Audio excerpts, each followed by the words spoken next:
Before we start this episode, this podcast is sponsored by Feener's Freshest.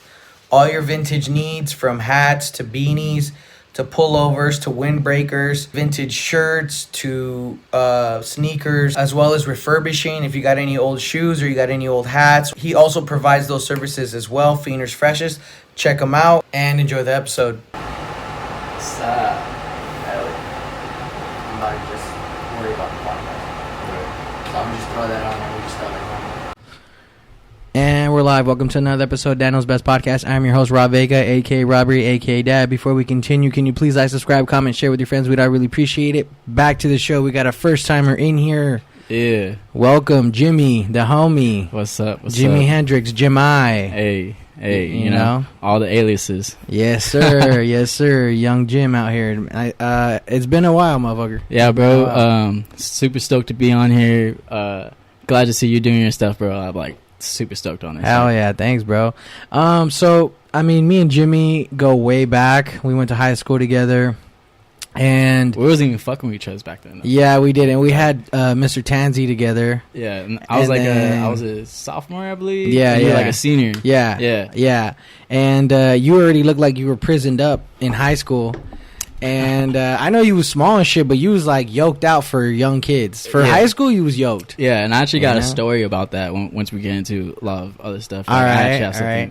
And so I'd even see you from afar, I'd be like, oh, what's up? But like, you was hella quiet, you know? And like, for, I don't know, it's just like, damn, I don't know if like this dude's even cool. Yeah. If he's tripping hard, you know? Like, this was trying to get down right now. I had a lot of people have that issue with me, especially in high school. Like, like, people would like message me randomly or something like that, like weird times. Yeah. Something about like you don't like me, or you're always mad dogging me, like fuck you. You was mad dogging hard. You're like, but I just was like, that was my face. No, I know, like I was know, like, yeah. that was literally my face. Yeah. Like I was listening. But you to had music the too. stance too. Like you was like. With the nigga, pecs out and shit. Nigga was just, working out all the time. Everyone thought I was flexing all the time, bro. That was literally just me, bro. I was just, that's me looking. And jeans me, right there. Me looking and me walking. Yeah, and niggas yeah. was like, trying. Bro, I feel it. I'm just working. Yeah. Working harder than you. You mad, I guess. Nah, it's funny. So, I mean, before we continue, everybody's going to ask, because everybody always does when Evo's not here. So Evo is traveling while he's working right now, and he's working from Monday through Saturday, and then he comes home Saturday, and then he goes back to work Monday morning. And so he couldn't make it today. Today's Friday, and then tomorrow I'm going to be out there in Elsinore running some errands. So and then Sunday we had Super Bowl, and I was gonna invite you, but you said you got something going on Sunday. Yeah. So today was kind of the only day that we could do it. So I was like, fuck it, might as well. And only because too, like I want to try to at least get one piece of content out for the people a week. Staying consistent. Dude, yeah, and I think last week was the first week in 8 months, I believe, that I didn't get a vlog out. And for 8 months straight, 8 months straight, you haven't got a vlog out. No, 8 months straight, I've gotten a vlog every week out. And then podcast, I would try to get 2 out a week with the vlog, but even if I didn't get any podcasts out, I would always get a vlog out. You know what I mean? And then, but this last week, I didn't get the vlog out, but I did get a podcast out. So it's like, you know what I mean? I'm just trying to work with it. I have some significantly heavy things go on in my life, so I relate to that. You get what I'm saying? So it kind of, yeah, you do, motherfucker. So it kind of, like the, like, I don't know, the drive to vlog it's not really there. Like to pick it up and talk, and normally I am into it. But just hence the shit going on, it kind of just make me not want to do it, and it's kind of hard to pick it up, and you're just kind of going through shit. I understand that completely. That's how I was with fitness. I was so into it, and it got to a point where it was like I didn't even want to do it because it was just like it was just so much. You're talking about recent, yeah? Yeah, well, recent, the last couple years. Recent, and like the ending of it, how it kind of ended for me. Like I stopped, like I was just doing it to get paid pretty much. I wasn't even doing it for myself Fashion at the shit, end of it no more. I wasn't even working out myself. I was just working out other people. And like, I was into it, and I loved the experience and everything I got into, but I realized that like it was getting hard for me. It was becoming a challenge, especially when I was working out by myself or deciding, oh, should I work out today? I'd be like, maybe not. Yeah. I just came and trained somebody, and I'm out. Like, yeah. I know. Before we get into that, I kind of want to just give people a background as far as like how we met and how we came up.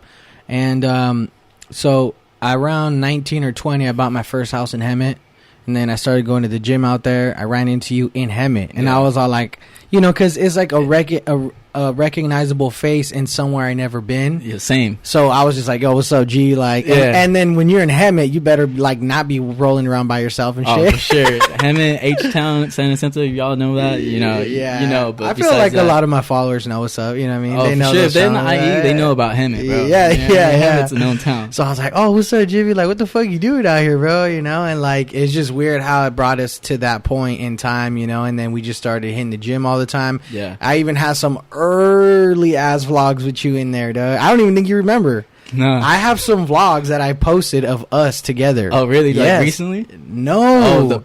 Back in really? Hemet, bro. I got early vlogs. We'll throw them up after the podcast. That'd be tight. Yeah, dude. So you know, we were doing vlogs for a little bit, some fitness shit. I mean, I was always just kind of working out. So was you. So we was doing that, and like it was weird because we were even dealing at the time. We were dealing with like our mental health too. Like we were trying to figure it out and deal with all the shit we were going through. I remember there was times where we would both be good and then we'd both be fucked up.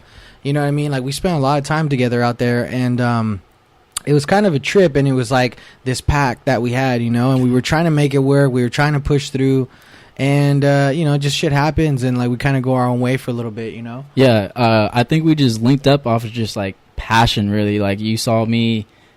Like you said, you knew me back in the day. Oh, I don't know if he's cool or not. I never talked to him or anything. And then like we met at the gym, and I was into working out. And you were big. You blew up from high school. Oh yeah, you was tripping on that. Yeah, I was like, right. I was like, yo, is that Rob? I was tripping when I figured out that it was Rob. Mm-hmm, and I'm like, yo, what's up, bro? And then I'm like, you know, I was trying to work out with you because you were big, and I that's how I pretty much got big, honestly. Like, it just pushed me to the next level. I was probably big already, but, like, that's how I always did it. I always worked out with people bigger than me. Yeah. Ever since, you know, I'm not that big as well I feel as it. Yeah. It's funny, bro, that you mentioned that. That's something that I, like, forget about. But I remember from high school high school, I was 17 when I graduated. So 19, 20, that was only like 2-3 years. I was fucking yoked out, dude. Like, and then motherfuckers thought I was on steroids. Yeah, and shit, bro. You know what I mean? That's how people thought about me, though, for the longest. Oh, since high school. Since high school, bro. Right, and that's what I'm saying, dude. You was like you were already like like a little man in high school. Dog. You were just men. Hey, was a men already. That's another story I gotta say about that. Like the same one, like it's that man issue, and I was just at a young age. It's actually back in high school, like my senior year. Yeah, I actually got into a fight. And I mean, I guess it's just what I went through. Like, like, you know, from high school, like out of high school, I didn't even graduate. Like, I got into this fight, and because of that, you didn't graduate. Well, I got into this fight. Okay, and went up to the office. You know, we're discussing it. The kid's he's not pressing any charges. He's 17. I'm 18 at the time. Oh, I'm barely just saying 18. He's 17. Okay, so but he's not pressing any charges. He's saying it in front of the sheriff. Yeah, he's saying it in front of the principal. Yeah, and then, you know, he sends him off. He goes back to class. Yeah. Now it's me and the sheriff and the principal. Right. And the sheriff's like, well, I'm going to press charges. I'm like, he just said he's not going to press it. Yeah, but you're 18, so that makes you a man. And because of the way I looked, I was tatted up. And, you know, I'm black as well. Yeah. You know what I mean? Hey, you can't count that out because it's facts out there. You know what I mean? Yeah, it's facts. Yeah. And then, you know, like you said, I was like kind of like looking prison up, like, you know, just yoked and just tatted. Like I had a few tattoos already. Yeah. So it was just like they were looking at me like, oh, this dude's a grown man. Like, yeah. But this kid could be just like me if he worked hard enough. I was actually working out with this guy, and we just got into a little conflict. Okay. I thought he was my friend, but you know what I mean. Whatever. And that's just what it was. And I was just like, damn. Man. But literally after that fight, you know, they were like, oh, we're gonna press charges, this and that. So I was like, They were getting me for a battery charge. So I left suspended.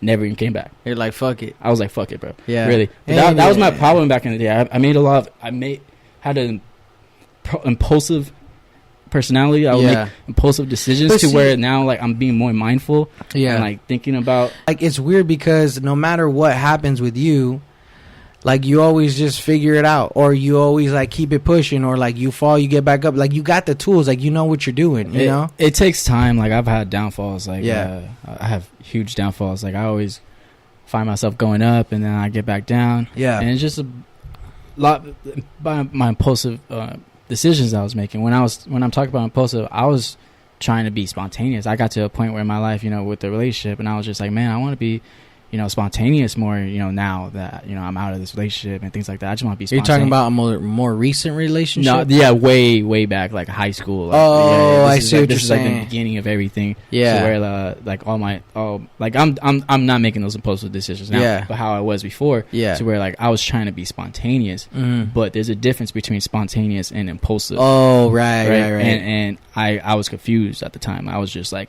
making decisions, thinking, kind of being spontaneous, but really it's just being impulsive, right? To where, you know, I've worked on that, and like just what we were talking about. But yeah. Okay, that's what's up. But I'm just saying, like, it's funny because I mean, even with most of your decisions, like, it's weird. I can't even if I don't agree with it, I'm like, those decisions are what make him, you know. And then, like, even if it do make you fall, like, you learn from it in your own way, and then you kind of just apply the lesson to yourself in that way too. Well, just like what we were talking about, or what you were mentioning, was the parent thing. Like, my father's always been in the picture, but there was a point when I needed him the most was high school, and like freshman year. That's when they split up. My parents split up and things like that. That was cool, whatever. But I needed him the most because I was going through a lot of changes. I was going through a lot of experiences. Yeah. He wasn't there at home for me to communicate with him. He was like a phone call away, but I wasn't making those phone calls. You know what I mean? I'm going through so much. I dealt with those issues with myself. So I created my own, you know, man at that time. Yeah, thinking that this own. is a man. Yeah, right. Making these decisions, thinking that this is the better decision, when really I probably needed that, you know, that extra, you know, hey, you know, talk to and just throw him, give me some of your experience, or tell me what you might think, just so I could have like a second opinion, because obviously I was at a young age, and impulsive decisions aren't that great at that time. Right. Spontaneous, impulsive, like I said, are different. I see what you're saying. Yeah, so that kind of all tied into the whole thing about looking so manly at that age or whatever, right? And like that dude, that cop was kind of on you and shit. He's like, I'm out. Yeah, exactly. I made that impulsive decision to like leave high school. I probably could have graduated maybe, but I was exactly. So let's talk about that, like, right? So I didn't graduate, sure, why not? But after high school, like right after high school, bro, I left high school 18. You know, I walked out from there. I'm like, bro, whatever. I'm dealing with the whole case and everything, right? Oh my, a whole case and everything. Damn, I went for a whole year, bro, just working out every single day, like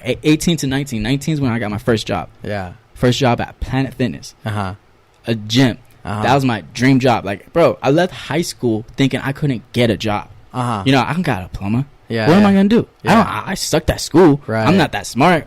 I worked out all the time. Yeah, I knew working out though. Right. Literally going to this place. It wasn't even a gym at the time. It was just a little office. They were doing pre-sale signups. I remember that. I think I was there for that. No. Really? Because I remember when you got your job.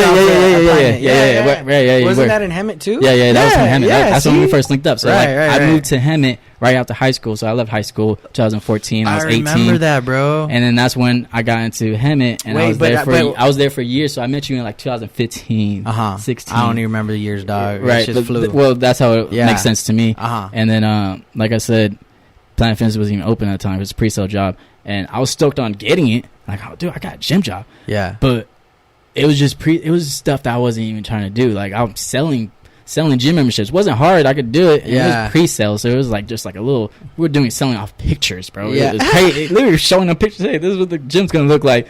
You know. Yeah. I mean, if you want to sign up, I know it's coming. Like, it's right here. I'd be like, no, it's not there yet. But you see, that's the thing, and that's crazy because when I went for my job interview, the first interview I went for, it was in Hemet, and I went over there and I had an interview with the owner, I believe, or someone, and then they were like, okay, we'll call you back, blah, blah, blah. And I wasn't even think I was going to get it. I got called for a second interview. I go for the second interview. It's in Lake Elsinore, my hometown. I'm going back to my hometown after leaving it, after high school type shit. Okay, so I left, but that's where the headquarters is at the time. Yeah. But it's still a little office. The gym is right next to it. You know where Lake Elsinore is at? I mean, Lake Elsinore Planet Fitness. Yes. Literally across street from the movie theater. And Starbucks and all that, right? Yeah. So it's literally the next door building next to it used to be like the little office before the gym was open. Oh, okay. Like they were going on construction, but that was the headquarters at that time. So I went over there. I haven't back to my hometown, but I'm back in my hometown for my second interview. Right? Yeah. I'm sitting there. You know, I was looking fit, like you said. Like you could tell by just looking at me. Yeah. So I'm just sitting there. I seen a couple familiar faces. Like, you know what I mean? It's like For the job? For the job. Like, Oh. or actually people who I seen somebody who's actually already working. Shout out to I forgot the homie's name, but his last name is Watts. But I'm pretty sure if he sees this, he knows who he is. I think I know who you're talking You know about. what I'm talking about? The black guy? Yeah. Yeah, I think I know who you're talking about. I forgot his name too. But it's been in my. It's no disrespect. Yeah. Like, you're the homie, but I haven't thought about you for a while until that we last talked about name it right now. sounds so familiar. Yeah. He makes music now. He's like a DJ or something like that. Okay, yeah. So I'm sitting there and. You know, he's already got the job and stuff. He's working at this facility. I'm going for the Hemet one, right? Yeah, He's working at the Elsinore one. I'm like, oh, that'd be tight. Like, if I work at the Elsinore one. But forget about it. You know, I'm just getting here to try to get this job. I live in Hemet at the time. Yeah. So I'm like, okay. I'm sitting there, and someone comes up to me. I believe he's the manager of my gym, who I'm going to the second interview for. Is like the manager is sitting with me and the actual owner, like the investors and stuff. Yeah. And he comes up to me before I even go back there, and there's a couple tables. He comes straight to my table, and he says, just to let you know, you got the job already. We're just going to do the interview, but just to let you know, you got the job already. But, like, everybody was sitting there? It's different tables. I'm in my own table. Whatever. You know, filling out paperwork. Everyone's up. What the But he fuck? comes up to me. He's like, yo, you got the job already. I was like, okay. Yeah. I'm like, the hell? He goes back there.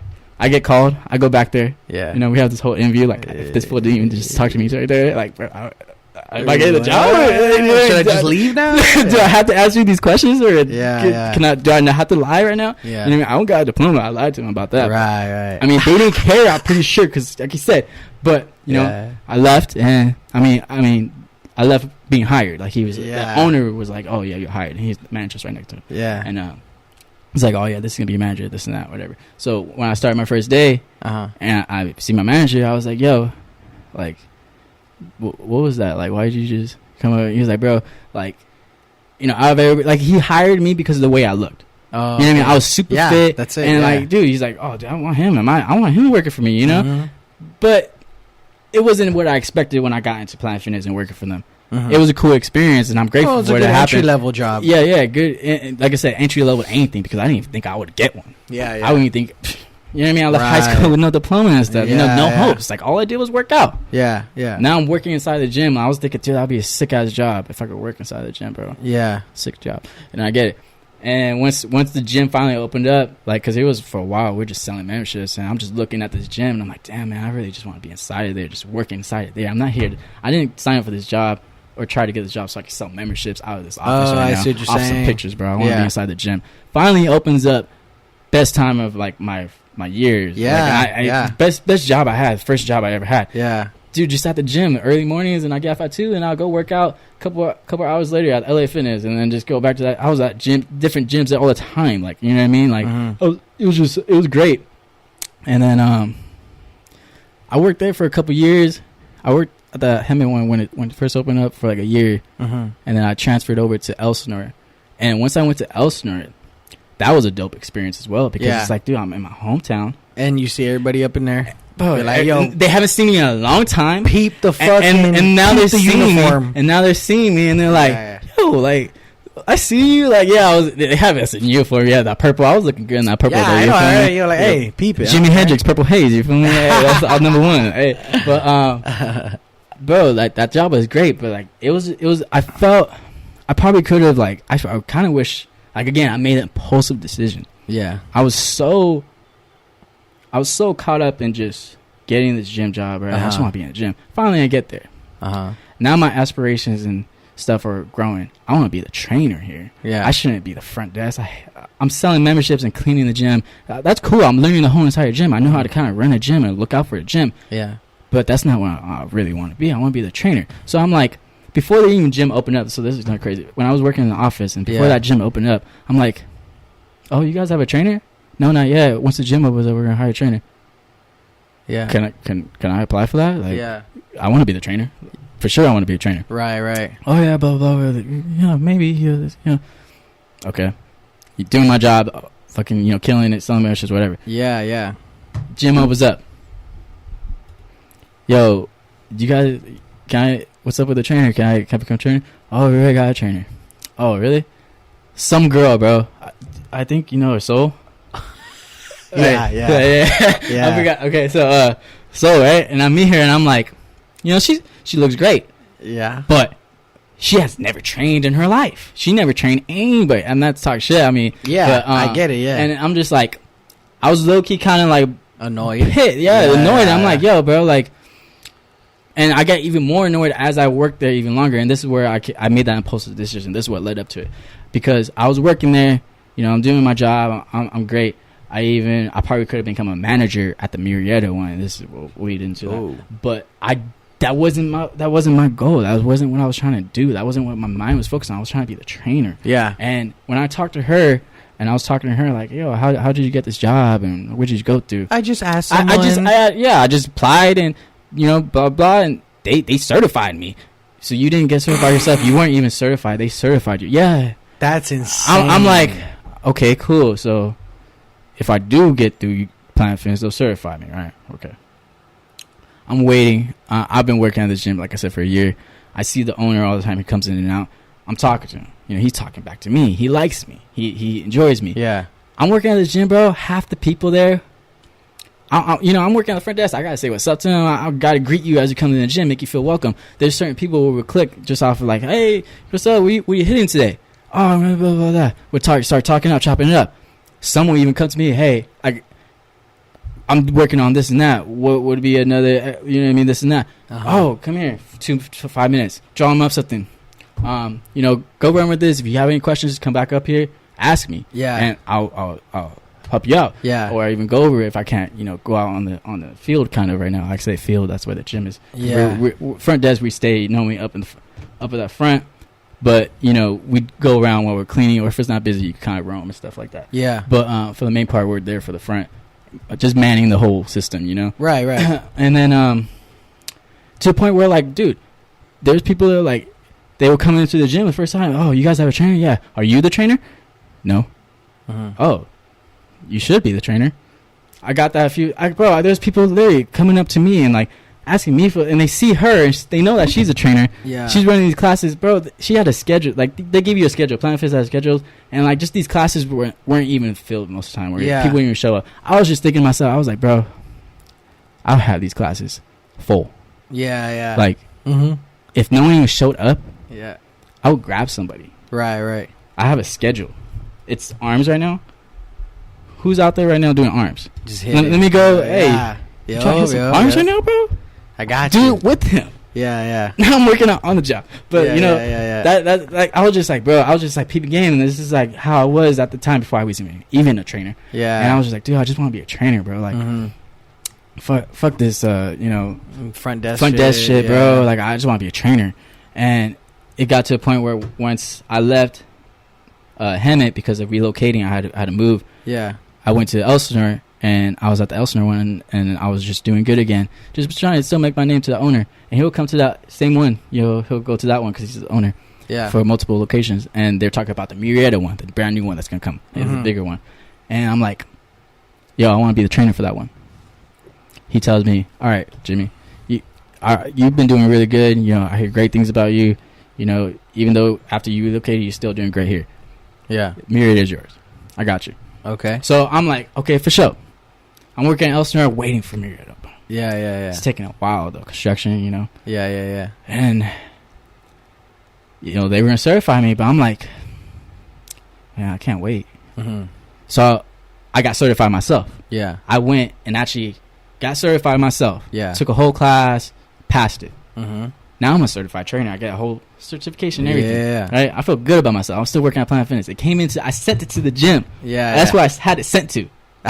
Yeah. You feel me? Yeah. Like, Jimmy's certified trainer, dog. Peep it. So I'm like, yo, all right. Yeah. See him. Hey. Yeah. I got certified. Oh. I'm ready to be a trainer, you know? Yeah. The gym's not open yet, bro. And, you know, right. Just hold on. I'm like, all right, man. Yeah. Right. I mean, I could be a trainer at this one. This trainer here is like, old lady. She doesn't even want to be the trainer. She's been telling me this shit. That's weird, bro. And I'm like, that's weird. I'm like, bro, all right, cool, whatever. Now, I came upon this opportunity. I was hanging out with my dad and his baby mama, and it was like the kid's birthday party, my little younger half brother's birthday party. It was at Chuck E. Cheese, and I went there. Yeah. And I mean, you know, her side of the family, and she had a uncle, I believe, who was a trainer at the camp in Lake Elsinore. Yeah. Or actually Riverside and Lake Elsinore. But he put me onto Lake Elsinore, the camp. That's where I got put on from him. Yeah. He was like, he's seen me, obviously. The camp, the gym. Yeah, the camp Transformation Body Center, the camp, the gym where my first training job. Right. And he's telling me, oh, you know, my dad's talking up about me because I'm, he's talking up about me. And he's doing like, what a guy do. Yeah, doing what dad do. Yeah. Right? And he's like, yeah, you got certified, and, you know, he's working at a gym. So he comes up to me, he's like, hey, I heard you're, you know, trying to be a trainer, right? You got certified? I was like, yeah, I just got certified, you know. I'm at Planet Fitness right now. And he's like, well, I work at the camp. Yeah. And Transformation Body Center is a boot camp training facility, and, you know, I might be able to get you in, you know. Like, I have a place that's new. The Lake Elsinore one was new. It just opened in 2016. I got in there, like, in the middle of 2016. Yeah. And he's like, yeah, man, you know, I'll get with Chad and we'll talk and stuff like that. Shout out to Chad Burleson, you know, for putting me on and for helping me out and stuff like that. Yeah. And the whole camp staff and stuff like that. You guys are awesome and amazing. So we hook up on that, and you know, I link up, and like off bat, of course, he's like looking at me. He's like, oh, you know, have you ever done this still before? Of course, I haven't done this. Like, exactly what's going on. But all I had to do was like show up, shadow for a few classes, and then bam, I was running a whole class by myself, bro. I have maybe 20 to 50 people. It just depends on who shows up, and there's so many members already there. Yeah, and like, there's 4 classes every time, so like I'll have different groups. I have 4 groups of like 10 to 50 people, you know. Yeah. And I would run a whole class literally by myself. No one's supervising me, nothing. And I just have stations set up, and I'm playing lit music, like, bro. I had it jumping. I was there. But there was to a point, like in the very beginning, I was like, yo, I was bumping Tupac and shit. I was like, yo, I can play music. I'm about to put them on. Bro, I was training. There's a lot of people, different diversity of people I'm training. Yeah, a lot older people, and you know, it was just like. Yeah. To the point where, like, I got a few complaints, but it wasn't nothing serious. You say, hey, just play something maybe more familiar. Hey, not like, play Tupac. You know, so, like, some people fuck with that, some people did. I get it, you know, it was just all about the energy I was trying to provide, though. Right. This is the stuff that puts me in the mood, and I was just a live person. It's crazy because, like you mentioned, I was a quiet person in high school. Yeah, you Super quiet person. You're, like, naturally introverted, actually, which is kind of interesting because when I did go see you, because I think I did some, like, videography for you when you were doing shit at the camp, and it was the first time I ever saw you in that setting after knowing you for a couple years already, and then it was funny. I was all like you said, like, what the fuck, all these people listen to you and shit? They're like, bro, they really listen to you. I was tripping. I was laughing about that, and I was thinking about that too not too long ago. I was like, wow. Like, I was laughing at myself that he said that. I was like, people really did listen to me. But it's not like, yo, it wasn't. I actually knew. I can believe it, though. Yeah. You know what I mean? Like, but it's just like I said, I came from no diploma. I was a super introvert person, super quiet. Yeah. I had this mad dog face. People thought I was pissed off all the time. So where it's like, bro, what? He's doing that? And it definitely opened up me because, like I said, I was super quiet. I had, like, if you were close to me and, like, we were friends, like, I was opened up to you. You wouldn't know that. But all outside people, they would just see what they see. And I would not open up to any people unless we got familiar. Unless we had, like, some type of attraction or familiar relations. That's the only reason why I was friends with my friends. And those friends are usually still my friends till today. Like, I'm really selective sometimes. And sometimes it just naturally happens, like with you. You know what I mean? Like, I knew you and we were in class, and like, bro, I thought you were cool and stuff. But I was just like, again, just introvert person. You know, I had insecurities, all types of other stuff. What's crazy about you at the camp was that, like, it was like, it almost looked natural for you. Like, you were supposed to be doing that. I was like, damn, like, you caught on quick as well. Because I remember when you first started, and then you're like, hey, dude, can you, like, do some, like, videography for me? I'm like, yeah, for sure.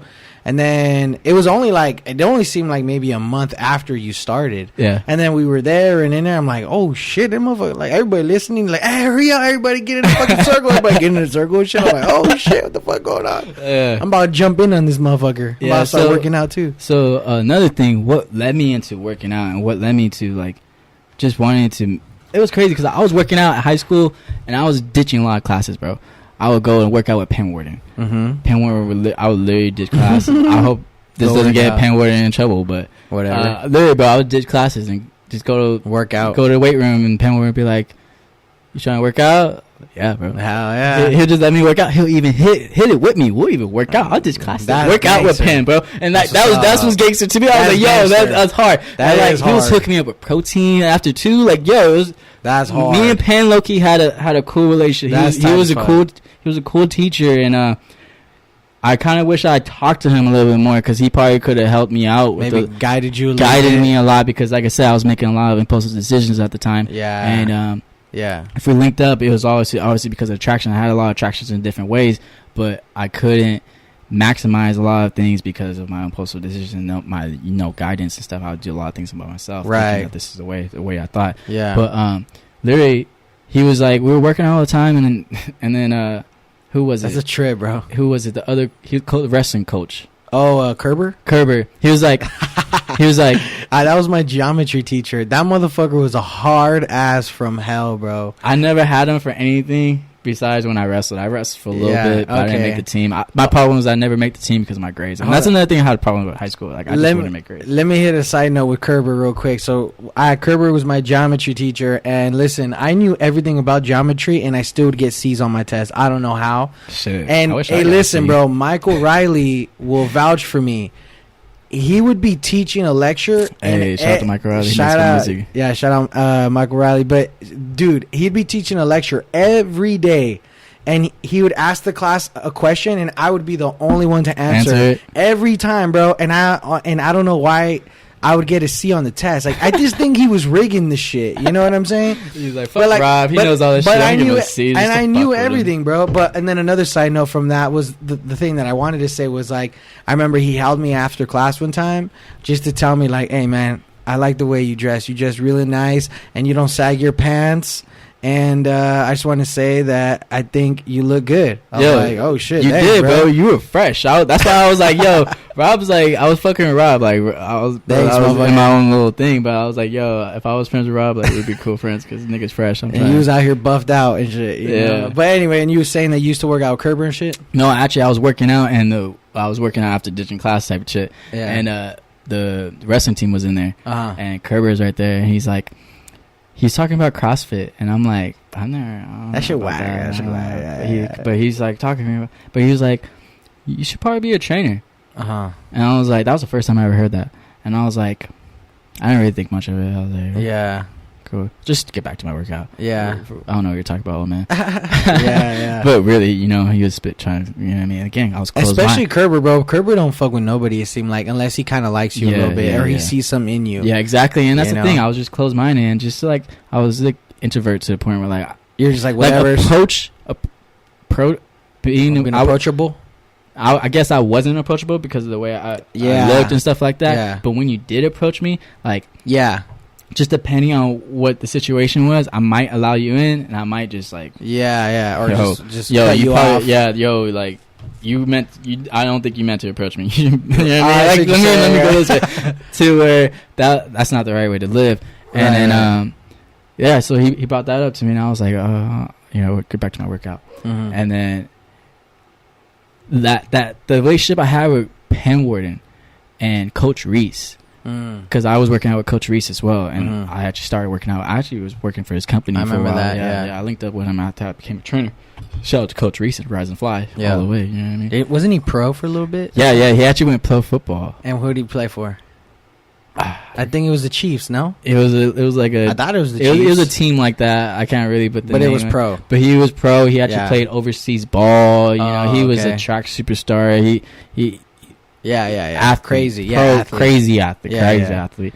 And then he'll work out with me a few times, and he'll give me workouts and stuff whenever I see him in the weight room. And you know, I was just like he saw that in me, like and it's crazy because after I linked up with him, but because of that relationship I had with him and Penwarden, I didn't, like I said, I didn't have my dad at home at the time, and that was like, I looked up to them. I wanted to. I was in football at the time. Football was like the only sport I really stuck with, and I was just like, dude, I want to coach or be just like teaching, like not even teaching. I just want to be coaching like athletes. I want to deal with athletes. I want to deal with athletes because I'm an athlete. Leaving high school or in high school, I was always considering myself an athlete. Yeah, and even though I wasn't putting the student first, but I was putting athlete all the way. I was trying to be athlete all the way. I just wasn't getting the student part. Yeah. But after that, I was like, dude, that'd be a dream job. And then actually, after all the years of training, and you know, I left the camp. I've done some other stuff. I did some kickboxing at 9-round kickboxing with Majid. Shout out to Majid for hooking that up. Oh, yeah. Back in Temecula, 9-round kickboxing. Yeah, Majid hooked that up. And then that was cool. That was a great experience too. Yeah. But you know, still, I guess I wasn't where I wanted to be. You know what I mean? Because I got to this trainer job, like I said, and again, like we were talking about, things became kind of like hard, you know, a challenge. You know, I didn't want to pick up this dumbbell, or I didn't really want to teach all these people. You know what I mean? So it was kind of, I left the camp. We're a big setting, so now I'm at 9-round, and it's like a little smaller setting. I'm actually doing kickboxing. Now, it's like something I never done. Now, why did you make the switch? Impulsive decisions that I was making that messed up the situation I was in. It wasn't like, oh, yo, I want to leave. It was like, yo, we gotta let you go because of this and that. And I was making an impulsive decision. I was kind of unhappy and you know what I mean, not really unsure where I was going, because I was killing it at the gym, training stuff. But I felt I had no more aspirations after that. It's just like, I'm here now and I'm doing it, and I know I'm doing it. And but I just don't care no more, I guess. Yeah, like I lost it. Exactly. I needed that next level, and I didn't have it. So once I got into the 9-round kickboxing, that was cool because I never done kickboxing. And I just learned so much different, and I taught different, and different style to the point where... How long did that last? I was there for a couple months, like maybe 4 months. Why'd you leave there? 3 months. Because I wanted to do my own personal training. I had experience from boot camp training, weightlifting, all that, to now I got kickboxing and boxing. Now I'm thinking to myself, why don't I just do your own shit? Do my own shit. And how'd that go? It was all right. My challenge part was the support from clients. Like, I have a lot of familiar faces that would hit me up, and they would just be like, you know, let's train, stuff like that. I'll be interested, and I'll drop the number, and it's like, you know, as far as like how much it would cost to train them, right? You know, I'm just making it reasonable for, you know, not only is it my time, and this is the only thing I'm doing, but you're here for a product, you know, and just like if you went anywhere, the product is. So you couldn't sustain, is what you're saying, right? So I was doing it for a while, and that's actually when I linked up with Rise and Fly. But I was putting everything together. I was offering kickboxing, I was offering boxing, I was offering speed and agility that I got from Coach Reese, and then I was offering the strength training and boot camp training that I already naturally had. So I had all these different elements, and you know, I was just trying to use them. And it was, I had a couple clients here or there, and it was okay, but it wasn't enough, and it definitely wasn't even close to what I was really making when I was at the camp. And that's where I just like really kind of try to evaluate, like, man, like, what do I really want to do with this? You know what I mean? Like, where do I want to take this? Because I've been to a lot of gyms. I've been to G-Force Fitness. That was just opened up. The whole Lake Elsinore gyms I've been to. You know what I mean? And like, it's crazy to think about to me when I think about it, because it's like, dude, that was my hometown. Like I said, I left high school, like, no diploma. Everyone thinks I'm mad at them. Like, to where now, man, I could come back here, and like, I was even working at a couple of athletic places there. First, it was Lake Elsinore batting cages. Shout out to Lake Elsinore batting cages. Sorry that they closed down, but after they closed down, True Sports facility opened up, and fortunately they closed right now because of COVID and stuff like that. Shout out to Sol Ramos and all that. Now, did you ever Razo? I'm sorry. Now, did you ever get to a point where you were able to fill the void that you felt when you were at the camp? Because you said you were at the camp. Once I got to True Sports, I felt the void because... You filled the void. I filled the void, yes. Yeah. I filled the void once I got to True Sports because I was doing what I wanted to do in the very beginning, train athletes. Got it.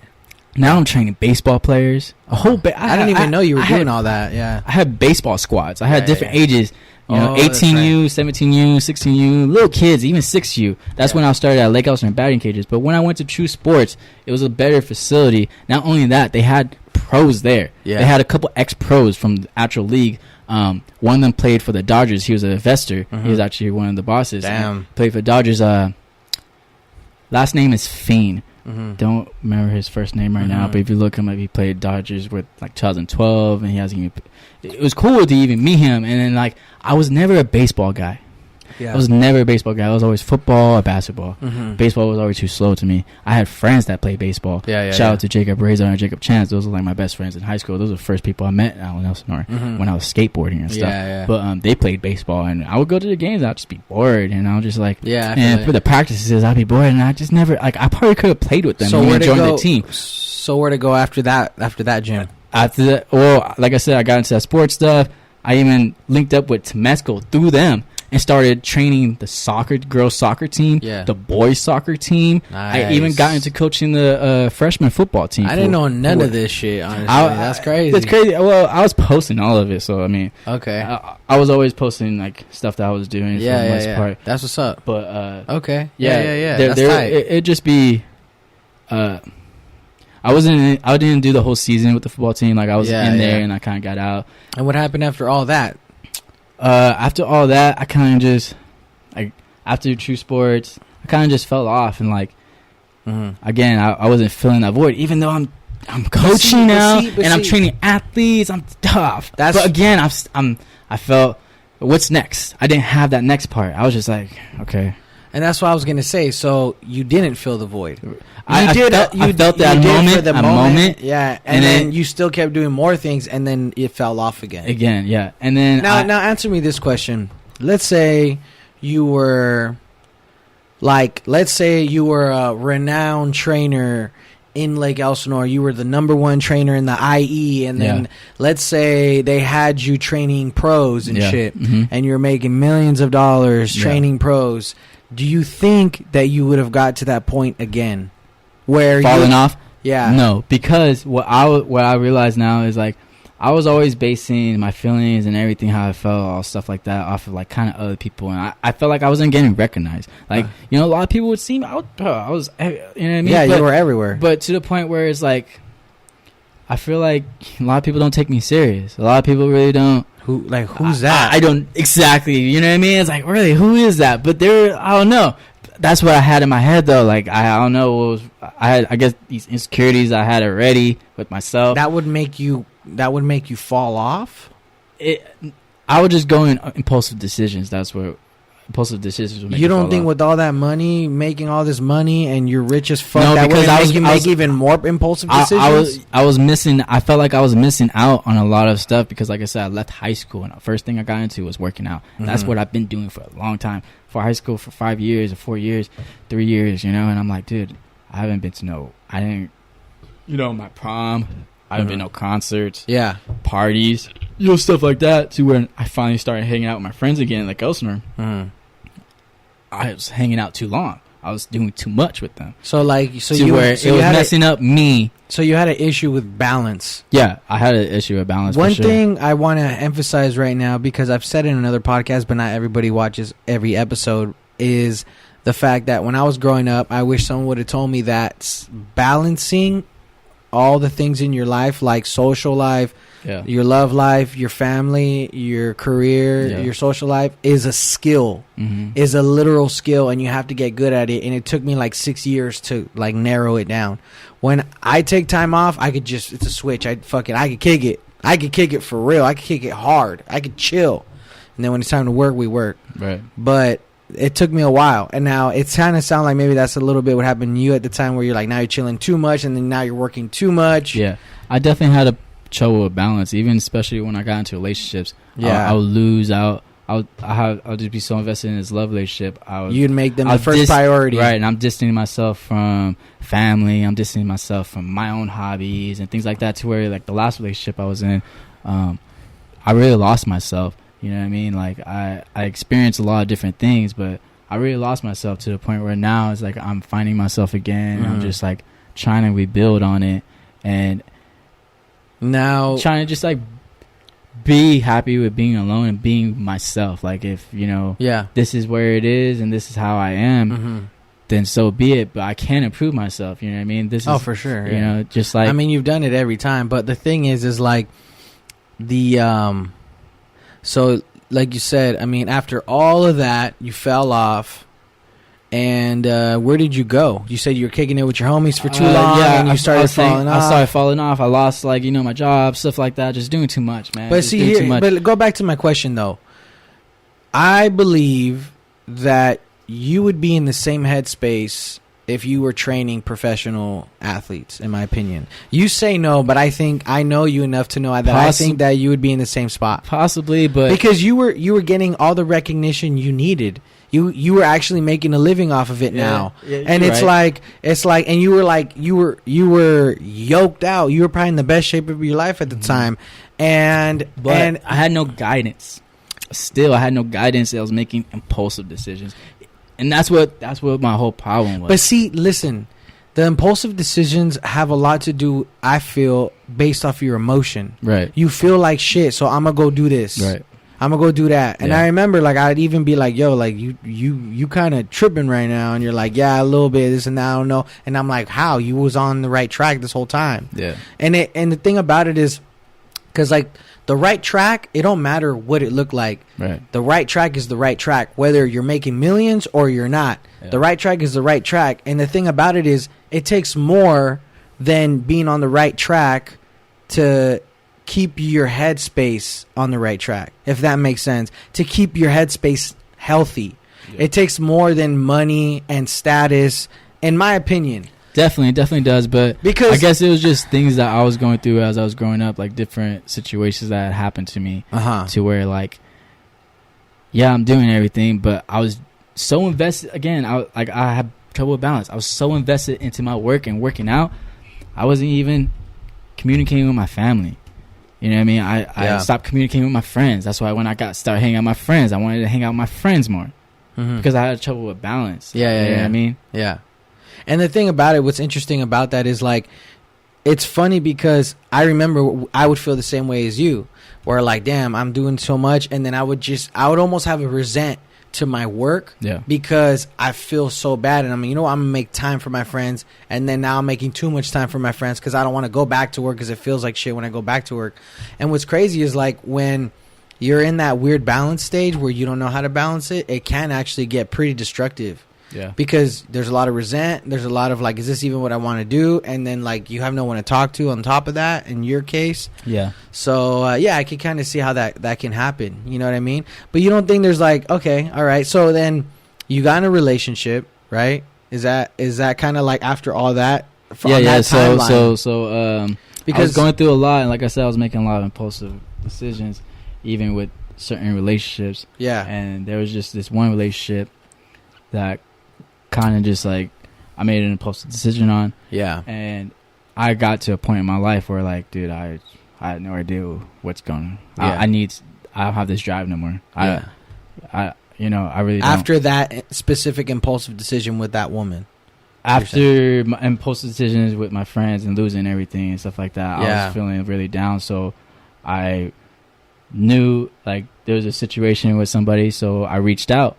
And she pretty much just moved to California from Arizona, and she supposedly had my son. So I'm like, there's somebody out there, and I'm in a situation where, like, man, maybe I don't know. Yeah, I just didn't know. Maybe if I seen it would help me. So got into that situation, like, she just jumped out, and then I moved up to Big Bear, and basically we're a family now, and I was doing that for 2 or 3 years. How did that go? There was ups and downs. Yeah. My situation was, like, I met her kind of too quick, and it all happened, like, so quick. Yeah. And how it presented itself, it just didn't seem right to me. And obviously I was at a young age, and I made an impulsive decision again, and I told nobody about this. You know what I mean? I was just so keeping everything to myself. Yeah. And then we made a trip up there one winter for Big Bear, and then we met up. Yeah. Because I hadn't seen you in a minute because Yeah. you're with your whole family doing the family thing. And then I caught up with you there. Yeah. You know what I mean? As far as what was going on. And I was happy for you because... At that time, I was good, yeah. That time it was a I good remember time. that. Yeah, and I was happy for you because it seemed like there was like this always like up and down thing in life for you. And it seemed like you kind of needed something like to kind of keep you straight. Like not to keep you straight, but a reason to stay straight. Yeah. And it looked promising. And I was happy for you. You Yeah. know what I'm saying? And then I don't know if that lasted long or not. Or you just gave it a shot for a couple years. My thing is I die hard for whatever I invest myself in. You know what I mean? I go all in and I die hard for it. I believe that. To where, like I said, I have trouble with balance. If I'm investing in it, I'm just like going all in.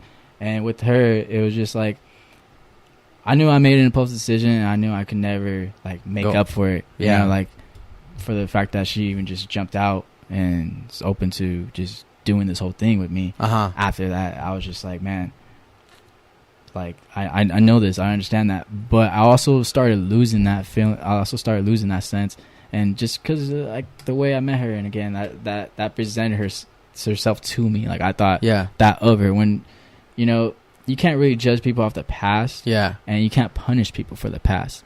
She wasn't punishing me, but just like it was just a toxic, unhealthy thing. It was just like a toxic thing. It got really toxic. I even went to jail a few times. And again, even after I got out of jail, I was still just trying, and it was just like, man, I die hard for whatever I go for. That's why I got my son's name on my face. I believe it, because it's just like I die hard for what I believe in. Now, and even this E right here, that's for my second one that I didn't make it. R.I.P. Enzo. You know what I mean? Now, I got his ashes right here, actually, and this little piece right here. The homie Saf, Big Bear blew the glass and threw his ashes in. He blows glass. Shout out to Saf, man. Saf Glass. Follow my Saf Glass. Sick ass. No, you didn't meet him. I didn't meet him. I wish you met him. No, I met those Wooks up there, dude. Those fools were cool. They came out on the fucking vlog, dude. Those Wooks up there. Those fucking. I gotta check out those that raver vlog. dudes. Remember when we went up there with Evo?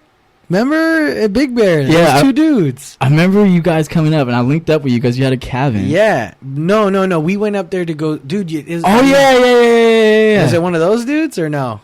A different guy. So I gotta think about. I remember you guys coming up. It was like two dudes, bro. They were like ravers and shit. And like the girl I was with at the time, she was talking to them about all this raver shit. Oh, it was the homie Aaron. Yeah. We went to his pad. Yeah. It was Aaron and Jasper. Yeah. Oh, okay. Aaron those were cool. Yeah. Big Bear was a cool vibe, bro. I loved the experience. Right? I mean, people were chill as fuck up there, dude. It's chill, but there's a dark side up there too. I believe and it. that's where I believe it. That's where the problem started coming in. I had no idea about this because I'm on the other stuff. Like Big Bear is a place for outdoor adventures, different type of stuff. Like I became a snowboard instructor, bro. I had no idea you could fucking get this job. And I'm up there, bro. I just moved up there, and I'm like, bro, all I know is gym training. I need a fitness job. Like that's me. So I'm looking for gyms. They only have like 2-3 gyms. They already got trainers. I'm like, bro, like I guess I have to switch over to like labor or something. I have to find something. Still looking. I'm in the winter, and I'm like, dude, snowboarding instructor. The fuck? Sign me. I'm gonna apply. Fuck it. Get a call. Hey, you're a snowboard instructor. Yeah, I see your background. You're a trainer. You do great. I'm like, dope. We'll give you a pass. You have a snowboard, snow boots? No. All right, we got you. All this, bro. Hook me up. And I'm like, do you even know you're on snowboard? I snowboard. I lied. I skateboard. I snowboard once, and I got fucked up. I lied, and I was like, yeah, but literally, bro, they train you. They have 3 days, and they literally train you from bottom up how to get on snowboard, everything, and how you teach it, and they want you to teach it back. Yeah. To where, like, bro, they taught me, they taught older people, they taught crazy people, and just to make them a trainer. Right. And it was crazy to me, but you also have to have that enthusiasm. You gotta know what you're talking about. You gotta have the passion. But that was a great experience. That was cool. But like I said, Big Bear also had a dark side. Got it. And I just had no idea about it. Now, I got a question for you. So those years that you guys were together, you and the woman, now, did you learn anything from that? I know. Yeah. I understand you die hard. And the thing is like, when you were telling me that, when, and we would just talk, and you were telling me that, and things weren't going the greatest, it was hard for me to sympathize for you because you know, you could take a horse to the water, but you can't make him drink it type shit. Yeah. You know what I mean? And so, you know, even now things are pretty fresh as far as like, you know, when that ended and how that ended. Yeah. And then we got in touch just very recent. Yeah, just like. And the thing about it is like, you know, I definitely like, there's definitely a period of like, I need to kind of see if you're going to be okay being alone for a certain amount of time or whatever, or, you know, whatever the case is. And I'm not even trying to judge you by saying that. It's just like, it is what it is, you know? So my question for you today, right now, is did you learn anything from that? Yeah, I learned, you know, you can't change anybody. Mm-hmm. I learned where you put your energy really affects you. Yeah. Like, I was bringing a lot of energy. Mm-hmm. It was affecting me. Yeah, yeah. To where, like, I stopped eating. Mm-hmm. You know what I mean? I stopped working out. Yeah, yeah. And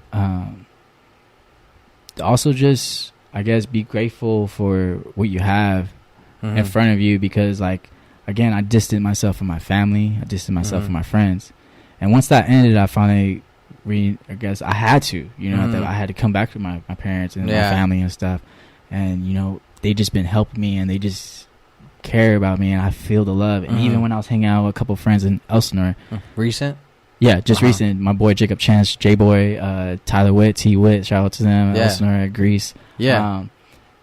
Dude, just the fact that I could feel the love as they're talking to me. And like, I know that, like, talking about it doesn't really change anything, but, you know, it kind of helps here and there, you know, especially when someone actually cares and listens, and they tell you, bro, like, you know, some serious, like, actual good feedback and, like, touching feedback to a point where, like, I feel the love and I feel, like, actually home. Like, when I was up there, bro, I would just feel this feeling to where, like, man, like, I don't want to be here a little bit. And it was challenging. Eerie feeling. It was challenging, and there's a lot of bad experiences up there. There was a few bad experiences, and then just like I was already an introvert person, so I started building the shell because I was feeling uncomfortable. Yeah.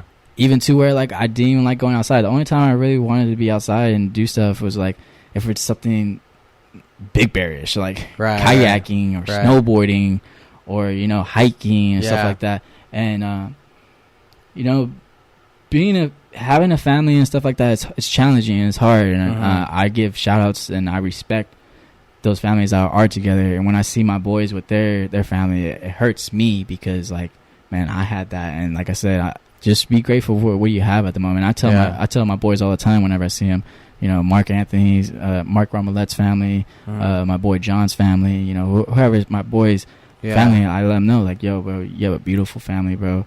Whenever I talk to them, send your family love. Like, as we're texting, yo, blah, blah, all right, bro, see you later. You know, let your family send me love. Like, send your family love from me, because, like, bro, family is a great experience and a great thing. Like, when I think about it, too, it's like, man, what's life really about, bro? You know what I mean? Like, because, like, you get, like you said, I was doing everything. I was, you know, even if I was training pros, making $1 million and stuff like that, what's life? You know what I mean? When I was experiencing the whole family thing, I was happy. Like you said, you was happy for me. I was actually happy for one part, but again, I was making impulsive decisions. You know, even though it started getting toxic, I was just making impulsive decisions. You know. Yeah, and that's what I'm saying, bro. Like, it's weird because for me, I try to understand myself, and that's what I was kind of trying to do at certain points of this conversation, where I try to understand and make you kind of see, like, do you see any patterns here? You know what I mean? And the thing about it is, like, I was telling you, like, for the sake of the podcast, I'll say it, but I remember when I first started the podcast, I was coming from a very dark place, and I remember instantly I was getting great feedback. You know, instantly I was getting subscribers. Instantly I never got like a negative thing. And even if I did, I was able to kind of just converse with anybody who was watching my podcast, whether they got offended or they just had a question about something. Yeah. And it was always civil, you know.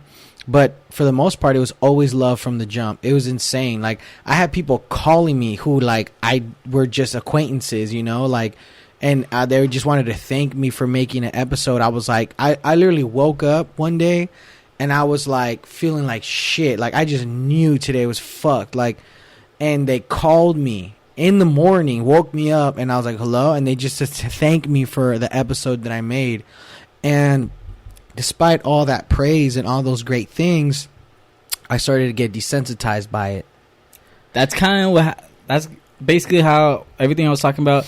You know, through getting everything or doing what I wanted to do. That was basically what was happening to me. I got desensitized. Like you said, it was hard for you to pick certain things up. I was just getting desensitized from it. Like I just couldn't. There was no other level. I didn't have it in my mind. I didn't see the further picture. I just got content. But that's the thing. And for me, I was always taught that the more shit you have, the more money you make. For me, like I was taught that the happier you're gonna be. Right. So the thing about it is I already had houses. I did the cars, right? I moved here. I'm in a dark place. I started the podcast. Low key saved my life, and I'm getting desensitized by it now, right? Oh, okay. And I'm starting to feel how I did before I started the podcast, which was not good. Yeah. And I was like, something's wrong here. Something's going on. Like, I don't know what, but like it doesn't matter. That's why whenever you were telling me about your training, and no matter how much you moved up, like it doesn't matter because there's something that's not right up here. It doesn't matter how many things that you create or how many, opportunities that you jump on or how like successful you are. Like depending on the person, if you're not right up here, like you're going to fall off no matter what. And the thing about it is I started to worry because I'm like, what's the answer to how I'm feeling? I don't know. And to me, like we spoke, the thing that was keeping me from seeing therapy was the fact that I'm a healthy, to me, I'm a good looking dude and I know how to talk to people. I don't have a problem getting women. I got a great job. Like, why the fuck I got to go to therapy for? You know what I'm saying? But see, when I did the podcast and I still started feeling like that, I was like, something's wrong. Like, I got to see someone because I've already exhausted all sources that I had, Yeah, I remember you telling me that too. So for me, I did it. I went to go see someone, and they were just putting things into perspective for me. A lot of it had to do with shit going on at home, and I noticed how I started to be particular about where I shared my energy and things like that. And you know that because you hit me up one time to tell me about something that was going on in your life, and I had to cut you off because I couldn't listen. I couldn't sit there and listen because it was going to take me to a place I didn't want to go. Yeah. And it made me realize like how deliberate I had to be about my energy. Yeah.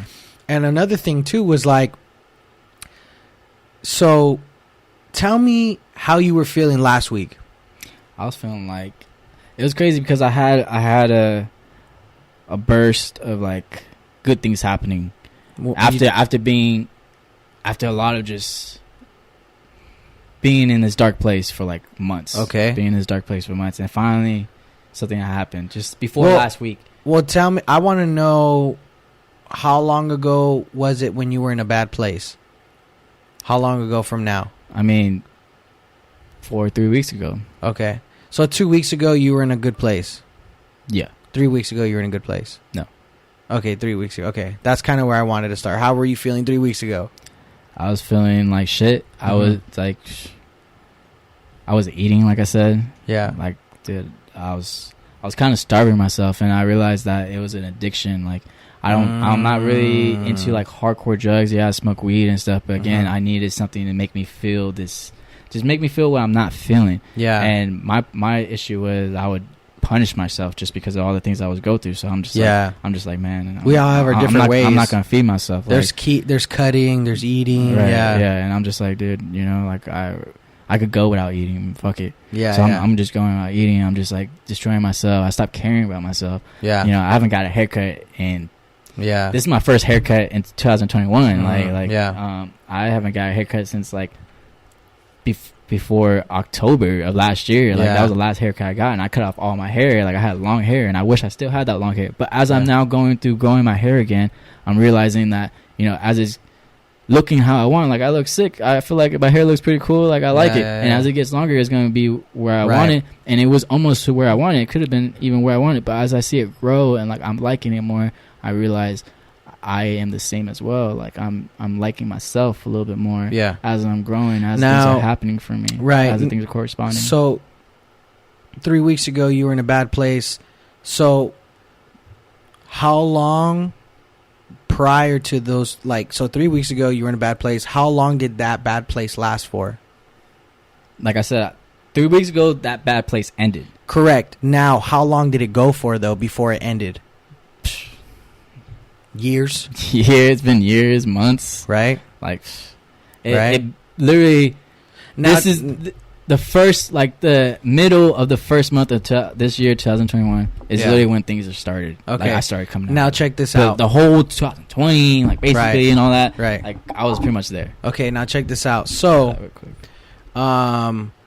I gave you somewhat of a regimen like 2-3 weeks ago, or what, last week? Yeah, it was last week. Now, I don't know what you're talking about. You're saying you're in a good place because the week before that you said you was fucked up. Yeah. So I don't know why. I don't know I why even you're came saying here and I was like fucked up. Yeah. So I don't know why you're telling me 2 weeks ago you were in a good place. Even a week ago, like, you know what I'm saying? Like, you're saying these last 3 weeks were great, but they definitely were not great because I was there. What I meant to say was things were happening for me. Yeah, I wasn't great last week. Yeah. But things were happening for me. And Yeah. Like, I feel better I don't care after, about after the regimen that you gave me, though. I don't care about that. I don't care about what's happening for you. I want to know where your headspace is in last week. Last week, it was like just fucked. You were fucked. Yeah. 2 weeks before that, you were fucked. Right. 3 weeks before that, you were fucked. Yes. So last week and on, you were fucked for like years. Right. Okay. Right. Now, today you showed up and you was telling me that you feel great about yourself, and I'm happy for you, and you should feel great because you look fresh as fuck. Thank you. But you noticed, like, you don't always feel like this. You didn't feel like this for 3 years, for years. Yeah. And then now you do. Yeah.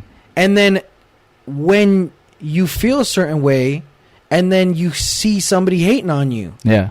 And then you notice how much, like, dude, you don't understand The where I energy, just came from. Man. You don't understand. It actually happened today. Okay, right. That's what I'm trying to say. Now, that is extremely important because I know what it's like to go through the shit. I know what it's like to just feel like shit for a long time.